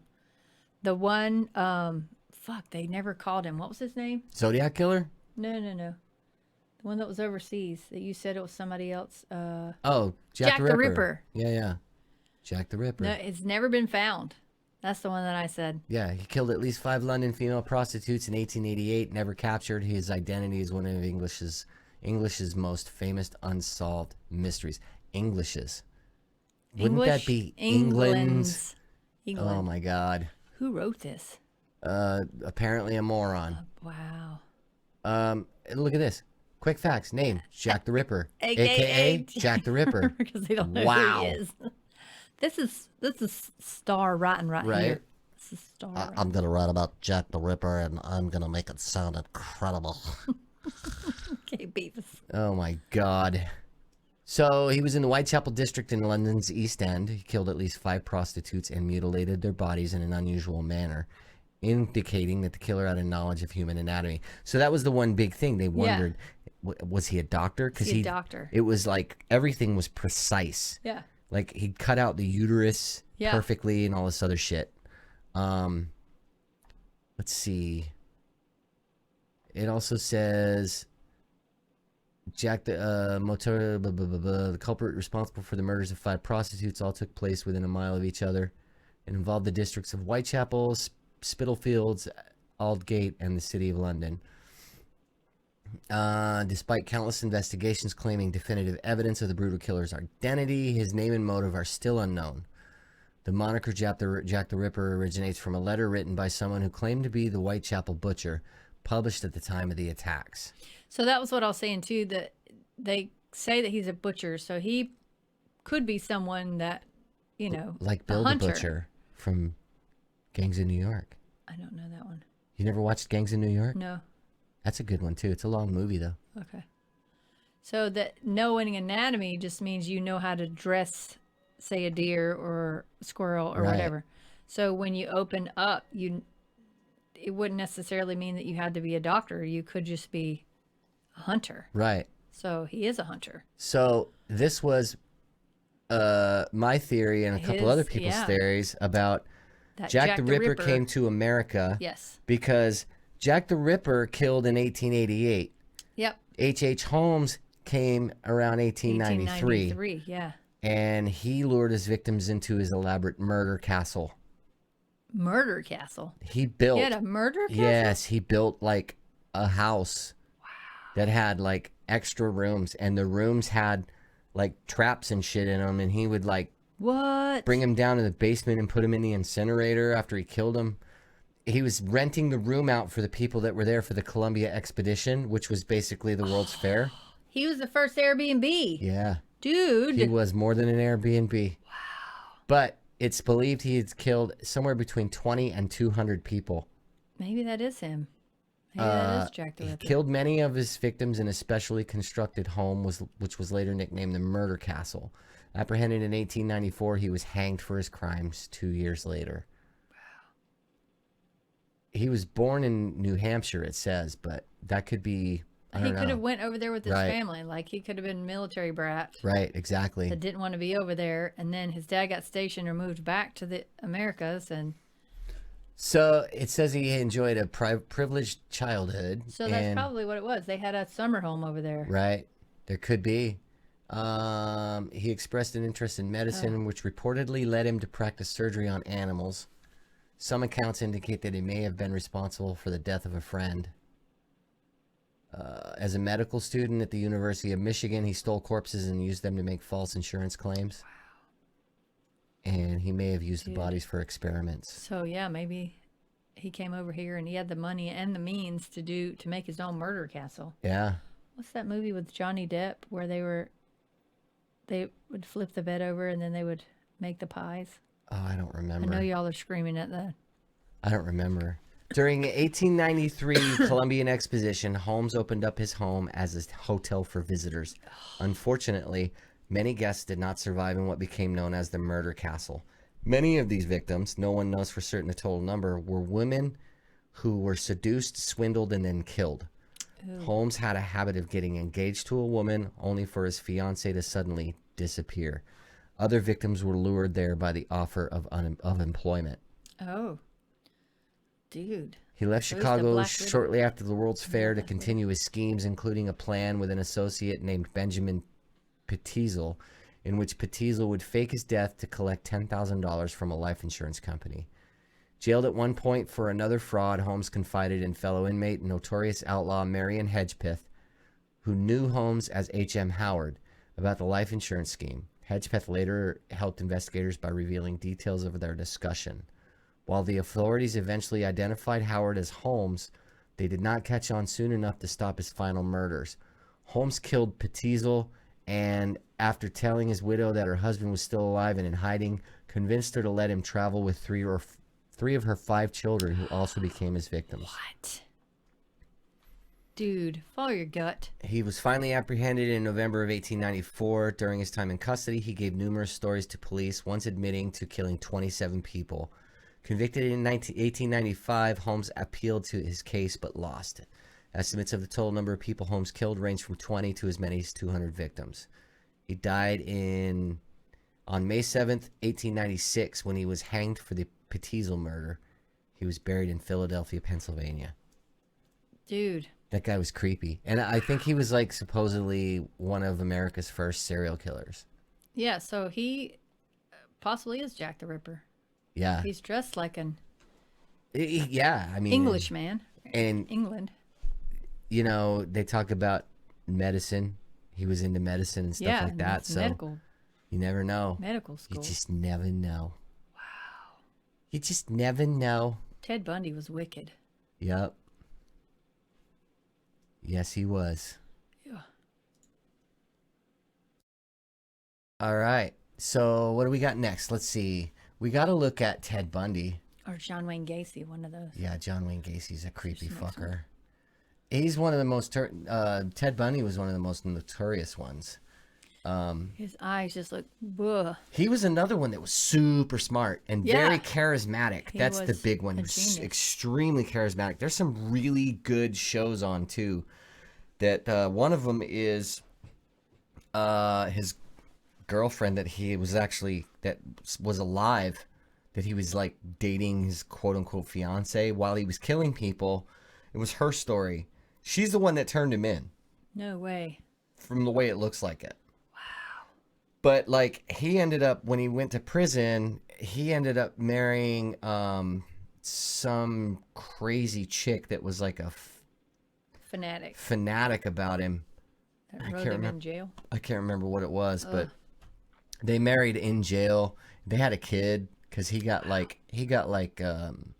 conjugal visits and stuff while he was in prison. Oh. But he escaped twice from jail. He escaped once right at his trial.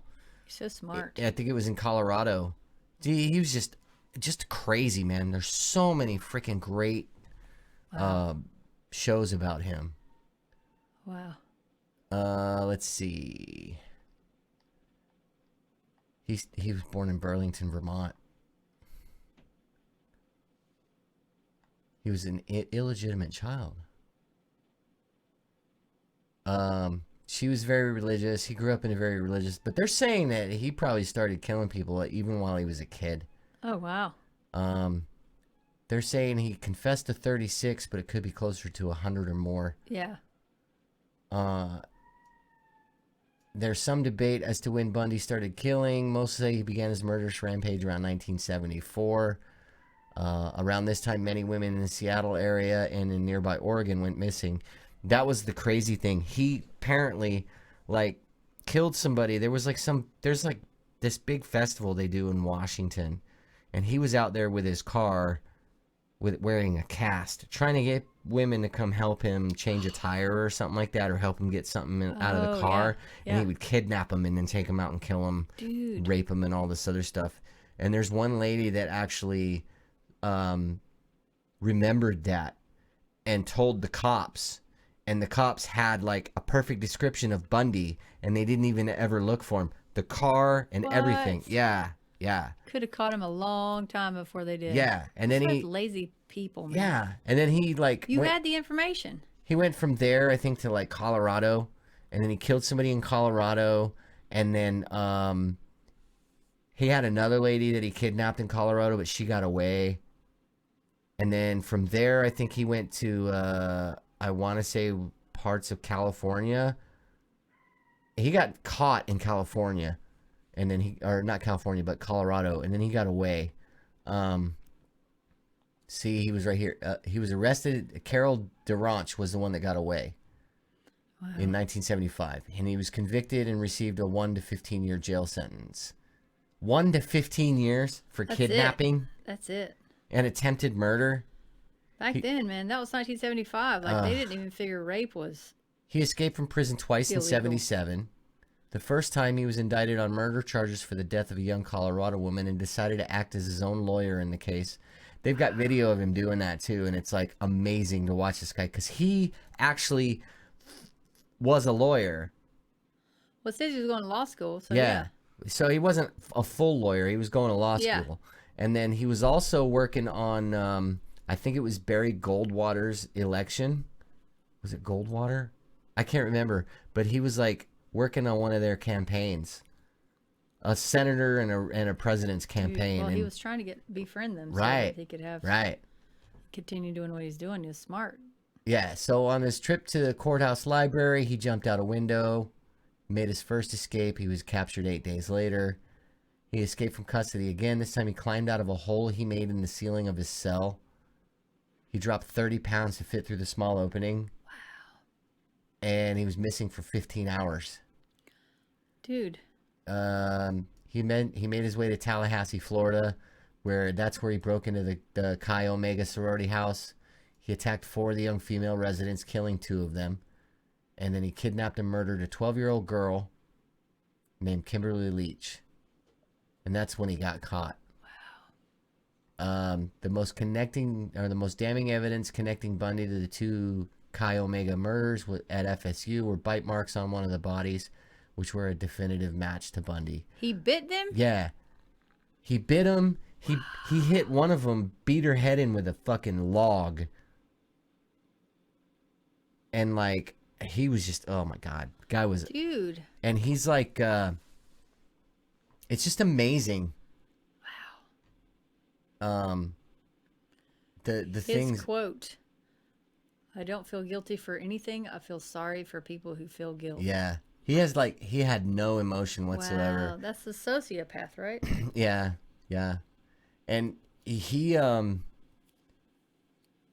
I remember the one scene they showed was, I think it was the sheriff or something like that was reading his indictment or something like that in the prison, and it was on TV because Bundy was like just being such an asshole, and like he thought he was going to get away with it and this and that, and just started being real like arrogant during the, because he was a sucker for publicity. He loved the publicity.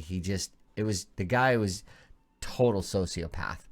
But this is where he began a 6-year relationship with Elizabeth Klepfer, whom he met in a Seattle bar. She was a single mom of a young daughter and struggled with alcoholism. Bundy took care of her, and she said he was warm and loving. So he led like a double life. He took care of that daughter. He took care of her, Wow. but he was out killing people too. Wow. And she went to the police with her suspicion of Bundy's involvement in prominent local murders, but they didn't believe he was the killer. Wow. And they remained together until they grew distant when Bundy moved to Olympia the following year. She went to the police again, this time with evidence that helped them to arrest the serial killer. He had confessed to Klepfer over the phone from his prison cell that he had tried to kill her and couldn't resist his impulses when he felt his sickness building in him. She tried to kill her? Yeah. She broke ties with Bundy for good and wrote a book about her experience. Wow. In February of 1980, Bundy married Boone. Carol Ann Boone, a mother of two whom he dated before his initial arrest. In a courtroom during the penalty phase of his trial, he proposed and she accepted in the presence of the judge, making the marriage legitimate in Florida. Can you imagine if you're sitting there and you're fucking on trial for murder, and the judge looks at you and says, "Mr. Bundy, do you have anything to say for yourself?" And you turn around and ask some chick in the fucking thing, No. "Would you marry me?" So what's the penalty phase of his trial? That means he's getting sentenced? That means he's getting sentenced, yeah. Okay, so in his sentencing part of the trial, Yeah. he asks her to marry him. She says, "Yeah." Which he got sentenced so that to means death they're penalty. married because Yeah. that's what you do when Right. when you have to go to the courthouse. Right. So they're married at that moment. So she gave birth to a daughter in 1982, and she named Bundy as the father. Not as much as known about Rose today. Boone eventually realized Bundy was guilty of the crimes. She divorced him 3 years prior to his execution. So she didn't believe he did it. He fucking duped her to think, smooth. yeah, Yeah. that he didn't do it. Yeah. He was finally executed in 1989 on January 24th. Can you imagine being that daughter? Could you? Like, yeah. you have DNA of a serial killer. Yeah. Like, are you a serial killer? It's crazy, man. Wow. It's fucking crazy. Dude. Those aren't serial killers. Those are different people. Let's look at Richard Ramirez. You know who that is? That's the Night Stalker. No, that's the one I was going to click on last night when I was doing research. He killed at least 14 people and tortured dozens before being captured in 1985. Oh. He killed at least 14 people and raped and tortured at least 24 more, mostly during the spring and summer of 1985. After developing epilepsy as a child, he became a heavy drug user and cultivated an interest in Satanism, which became a calling card for investigators at his crime scenes. He was sentenced to death at the conclusion of his trial in 1989. He spent the remainder of his days at California's San Quentin prison before dying from cancer in 2013. See, this is what makes me mad. So I have a question. When is, if you sentence to death, that you get to rot in prison and he can die of cancer before because he all gets he's got to sentenced to do is death? just keep putting out What appeals. year did it be like, okay, you're sentenced to death, so now you're walking to the gallows when I sentence you? Yeah. When did that stop? I don't know. Because it used to be like instantaneous. Yeah, you're sentenced You get sentenced to death, so they're going to take you out there and either shoot you or hang you or whatever. Yeah, and now they languish in prison forever. When do they, I mean, I don't. Some lawyer fucked it up, I'm sure. Like, he died of cancer, waiting on to be sentenced. So he basically got to live most of his life out with the other people that he killed. Correct. He should have received the same that he gave. He should be raped and sodomized, and whatever he did to his victims should be done to him. Yeah. So as an adolescent, Ramirez was heavily influenced by his older cousin Miguel, who had recently returned from fighting in the Vietnam War. They smoked weed together as Miguel told Ramirez about the torture and mutilations he had inflicted on several Vietnamese women. What? Corroborating these stories with photographic evidence. At age 13... Oh, it is in the genetic Jesus. At age 13, Ramirez witnessed his cousin murder his wife.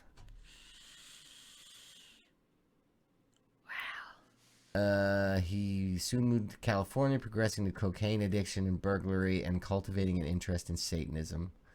Arrested twice in L.A. for auto theft. Ooh, so he smelled too. Yeah, began to neglect his personal hygiene. So he was stinky. Ramirez's first known murder was on June 28, 1984. The victim was 79-year-old Jenny Vincow, who was sexually assaulted, stabbed, and killed during a burglary in her own home. What followed was a spree of brutal murders, rapes, and robberies, leaving dozens of victims in its wake. He struck nearly 9 months later, attacked Maria Hernandez, who managed to escape, and then killed her roommate, Dale Okazaki. Not satisfied with these assaults, he also shot and killed Tsai Lian Yu the same evening, spurring a media frenzy that saw Ramirez dubbed the Valley Intruder by the press. Wow. 10 days later, murdered 64-year-old Vincent Zazzara and Zazzara's 44-year-old wife, Maxine, using an attack style that would become a pattern for the killer. The husband was shot first, then the wife was brutally assaulted and stabbed to death. In this case, Ramirez also gouged out Maxine Zazzara's eyes. Why would you cut somebody's eyes out? Oh, I don't know, man. Full-scale police operation yielded no concrete results. Ramirez repeated his attack pattern on pensioners William and Lily Doy in May of '85. Over the next few months, his murder rate escalated, claiming another dozen victims in a frenzy of burglary, assault, and brutal violence, complete with satanic rituals. Did he keep the eyes? I don't know. If he's performing satanic rituals, that's the thing where he probably did. Keep the eyes. He probably did.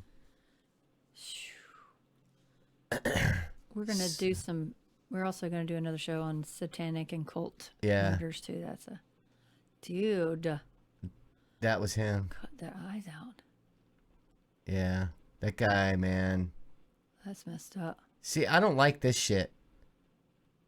They get to marry one of their supporters. Yeah, and he died of cancer. He didn't die of being His long-awaited appeal finally made it to the California State Supreme Court in 2006 before being rejected. So that's all he did. They just get to sit around and get appealed. Look at 209. Throughout their fucking life. 2009. A DNA sample connected him with the April 10th, 1984 rape and murder of a 9-year-old girl in San Francisco. That's just disgusting. So he spent 24 years on death row. What? He should have been. That was all of our money. Yep. All the taxpayers' money. Yep. Keeping a person that's on death row. I mean, that you should just, that's crazy. Richard Speck, I believe, is also another one. John Wayne Gacy.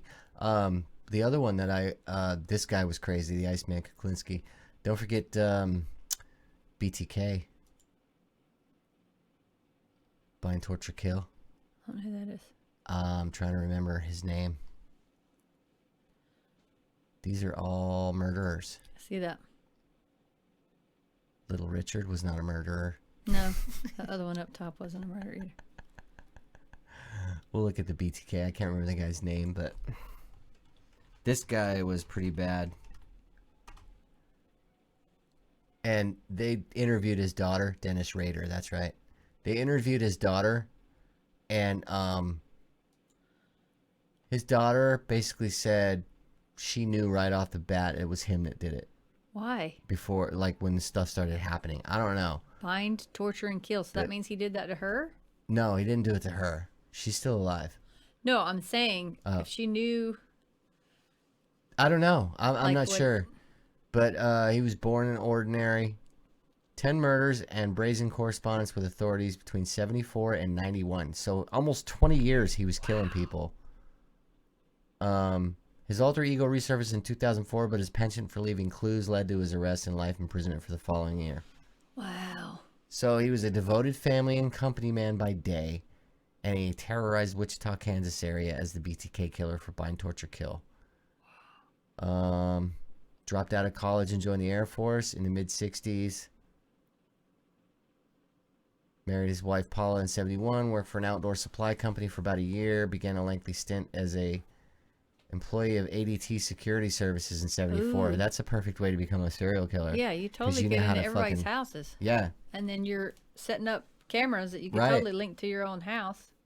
So his You first just come murder, in and act yeah, like you're gonna. I need. Can I check? Are you interested in security services? yeah, it's fucking. You let crazy. him in the house, and then you're dead. Yep.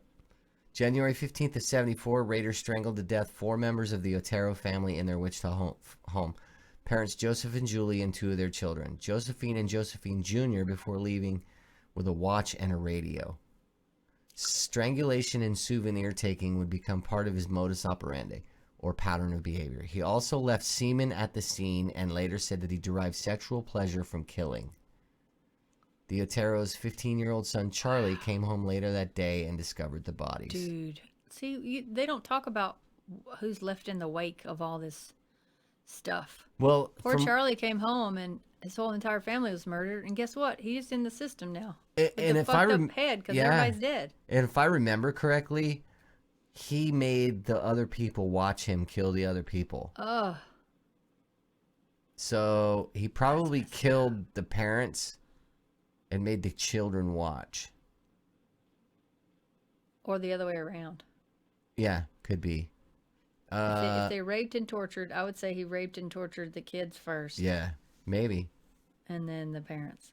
Raiders struck again a few months later on April 4th of 1974. He waited in the apartment of a young woman named Catherine Bright before stabbing and strangling her when she returned home. He also twice shot her brother, Kevin, though he survived. Kevin later described Raider as an average-sized guy, bushy mustache, psychotic eyes, according to a Time magazine article. In October of 74, Rader placed a letter in a public library book in which he took responsibility for killing the Oteros. The letter ended up with a local newspaper, and the poorly written note gave authorities some idea of who they were dealing with. Rader wrote, "It's hard to control myself. You probably call me psychotic with sexual perversion hang-up." He warned that he would strike again, noting, "The code words for me will be bind them, torture them, kill them." BTK. The initials stuck, and the murderer came to be known by the variations of the BTK killer moniker or simply BTK. Wow. Next known crimes occurred in 77. In March of that year, he tied up and strangled Shirley Vian after locking the children in the bedroom, in the bathroom. In December, he strangled Nancy Fox in her home and then called the police to report the homicide. Shortly afterward, in January of 78, Rader sent a poem to a local newspaper about the Vian killing. Several weeks later, he sent a letter to a local television station stating that he was responsible for killing Vian, Fox, and another unknown victim. He also made allusions to several other notorious killers, including Ted Bundy and David Berkowitz, also known as the Son of Sam.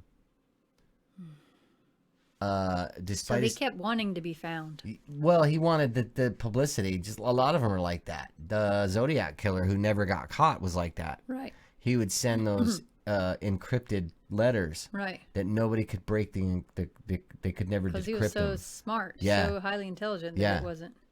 Yeah. But he, despite his cat and mouse game with the authorities, Rader was able to keep the lid on his secret murderous life. Reportedly an attentive husband, he and his wife, he had a son in 75 and a daughter in 78. The next year, Rader graduated from Wichita State University with a degree in administration of justice. Still, he continued to taunt authorities and appeared to be poised to strike again. In 79, he waited in an elderly woman's home but left before she returned. He sent her a letter to let her know that BTK had been there. That's fucking creepy, man. In an effort to catch him, the authorities released a 1977 recording of his phone call to police, hoping that someone might recognize the voice. He looks like a crazy bastard. Dude. After several years without a known crime, Rader killed his neighbor, Maureen Hedge, on April 27th of 85. Her body was found days later on the side of the road. Following year, he killed Vicky Wegerle in her home. His final known victim, Dolores Davis, was taken from her home on January of 1991. Dude. Over the next several years, BTK dropped off the map as Rader focused on work and family life. He had left ADT in the late 80s and started working for the Wichita suburb of Park City as a compliance supervisor in 91. In his new position, he was known to be a stickler for the rules. He measured the height of people's lawns and chased stray animals while toting a tranquilizer gun. He was the first Karen. Yeah. Yeah. According to reports, Rader took pleasure in exerting his limited authority over his neighbors and other members of the community. He was also a Boy Scout troop leader and president of his church council. No. Nope. That's where they hide people. That's what I'm telling you. Yeah. With many news stories marking the 30th anniversary of the Otero murders, BTK resurfaced in 2004. Rader sent local media outlets and authorities several letters filled with items related to his crimes, including pictures, a word puzzle, and an outline for the BTK story. Dude. He also left packages with clues, including a computer disk that ultimately led authorities to Rader's church. Investigators also noticed his Jeep on security tapes of some of the package drop-off areas and cemented their case by obtaining a DNA sample from Rader's daughter. Wow. So he had time. Yeah. To make a puzzle. Yeah. And an outline for his book about the BTK story. So I guess it would be like what would it be, like a word puzzle or who the fuck crosswords? Rader was arrested on February 25th, 2005, and later charged with 10 counts of first-degree murder. His neighbors and fellow church members were stunned by the news, unable to believe that the man they knew was the serial killer that had haunted the area for so long.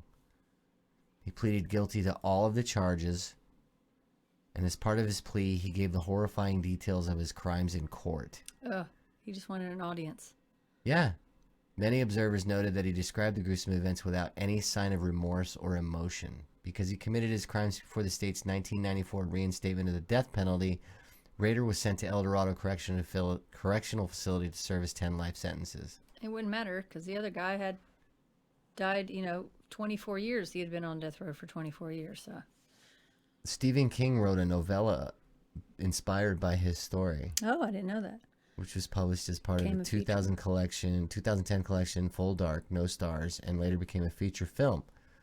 In 2016, forensic psychology professor Catherine Ramsland published Confession of a Serial Killer, The Untold Story of Dennis Rader, the BTK Killer, which revealed that the notorious murderer had planned to claim an 11th victim before he was arrested. Oh, wow. 2017, Netflix's crime drama Mindhunter was released to critical acclaim. One of the serial killer characters, known as ADT Man on the show, is based on Rader. Wow. Dude. That's crazy stuff, man.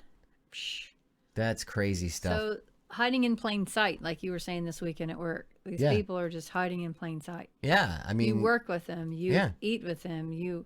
They're your Boy Scout troop leader. They're in your church deacon. They're, they have a normal life. They have a wife and kids and wow. John Wayne Gacy, the killer clown. Is the clown you're talking about. Worst serial killers in U.S. history, raping and murdering at least 33 young male victims. 33. Burying him under his house. Yeah.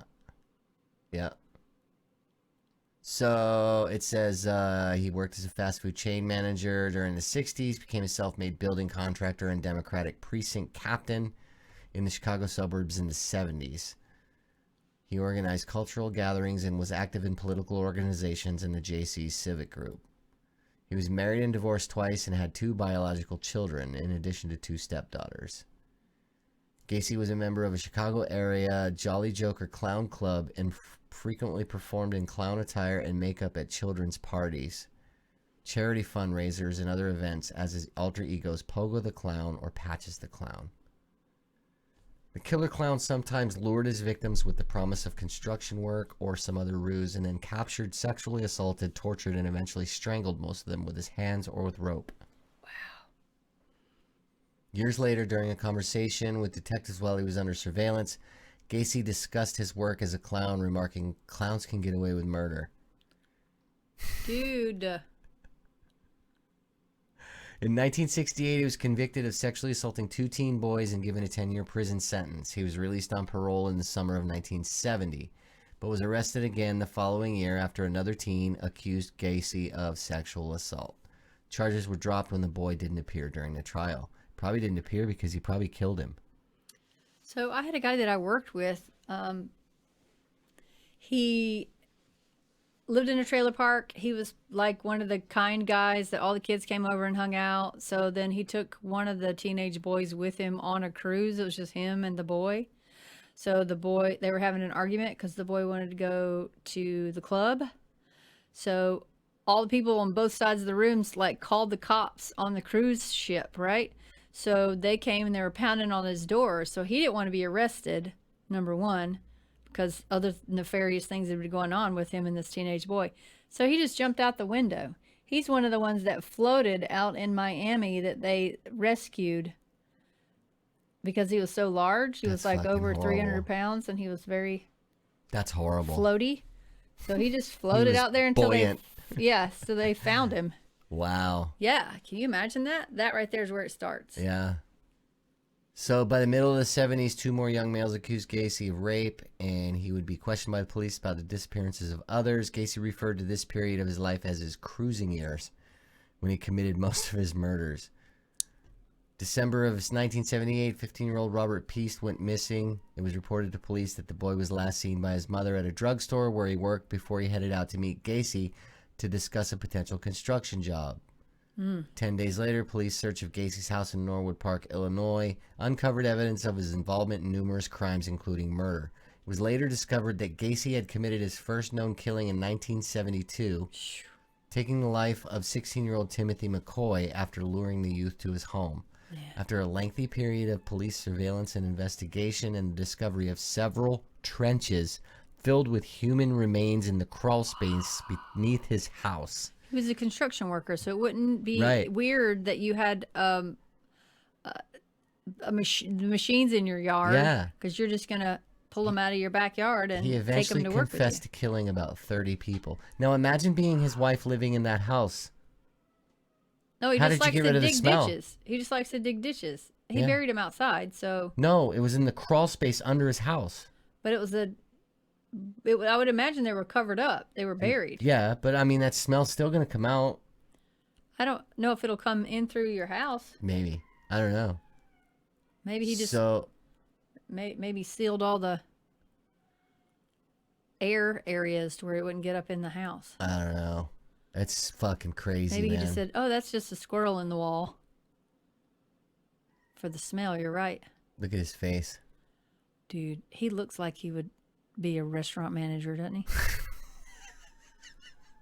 Yes. Yes, he does. Restaurant manager. Like, Yeah. Oof. would you like fries with that? All right. Ugh.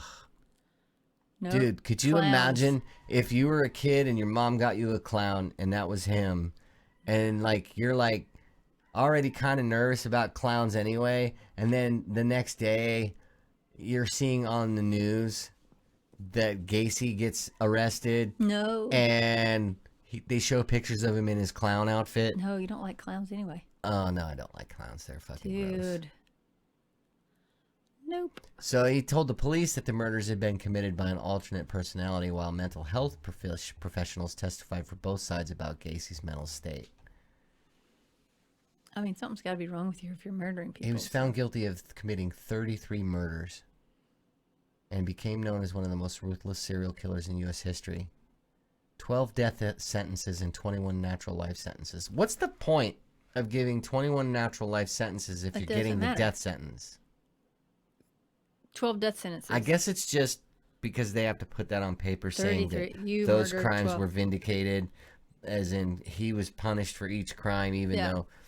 Yeah, and you know what? It makes sense because a lot of these guys appeal and then they end up getting out because So they get this a good guy was lawyer. he was in the correctional facility and he was there for almost a decade Yeah. and a half And then before he was executed. Yeah. Wow. He tried to appeal his sentence and then, try to change his story on the Said he was murders not and guilty. interviews. He did not, though he had confessed, Gacy later denied being guilty of the charges and had a 900 telephone number set up with a 12-minute recorded statement declaring his innocence. And the 900 number means it was being charged. Because that was back in the 80s and 90s. So Those you have 900 to numbers dial were a like 900 $3.50 a fucking minute. So And it how had do a you get it? 12-minute recorded statement. So he was getting the money. Yeah. He had Fucking arrogance, man. Wow. So you paid at least 12 minutes to listen Yeah. to his declaring of his innocence. Yeah. So he died by lethal injection on May 10th of 1994 in Crest Hills, Illinois. In Illinois. He drew. Oh my God. Pogo the Clown. So they sell his artwork. Yeah. Wow. I don't think anybody would ever buy that shit. Some people do. Hey guys, it's the end of the show. Dawn, this was a fun one. Yeah, I liked it. Hey, we'll see you guys in a couple weeks. We're gonna take some time off. Please enjoy the rest of the shows that we have. We got a lot coming, man. We got a lot coming. Catch us on Podbean. Catch us on Spotify, Apple Podcasts. Give us a call. The number's in the beginning. I don't have the thing open. I can't tell it to you what it is. Or give us an email at thedeadtimeradio@gmail.com. We'll see you guys in a couple weeks. We love you.